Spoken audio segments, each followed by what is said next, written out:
Hi, my name is Ethan Oelman. I'm a photographer based in Zurich. I focus on portraits, events. I'd like to give you some background information on the Dancing with Water series, how that all started.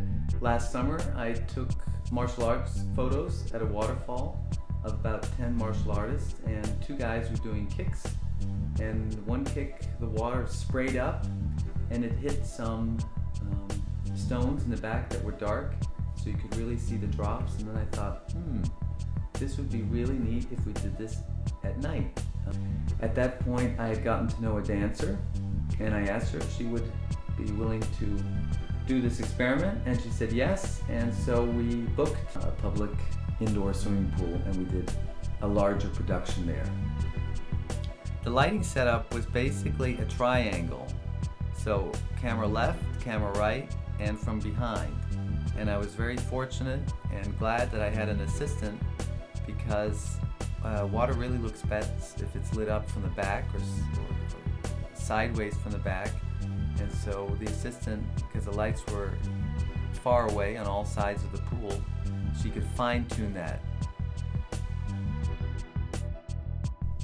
I mean, this was the basic idea, to use water to show the movement, and I'm very happy with the way this came out here. It's a hair flip which began in the water, so she had her head very close to the water, flipped it all the way back, and from previous shootings I knew that the water would still hang there. I had an original idea to use water to show the movement.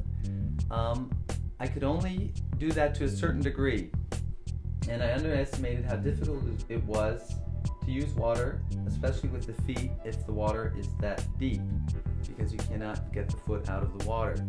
But so I think it's important the ability to be creative, to improvise, and to be flexible, and to go with what you have right there at that moment. And the whole team, we worked well together creatively. There was an atmosphere to improvise, to come up with their own ideas, and I think that worked really well. And they came up with ideas that I had not thought of before, and so there was room for them to collaborate, and I think that came out in the images. Two worlds coming together, the MMA fighter, the power, the impact, with the grace and also the power, the feminine power of Alexa, and I think that came together nicely. So all in all, I am very happy with this shoot, even though it didn't go quite according to plan.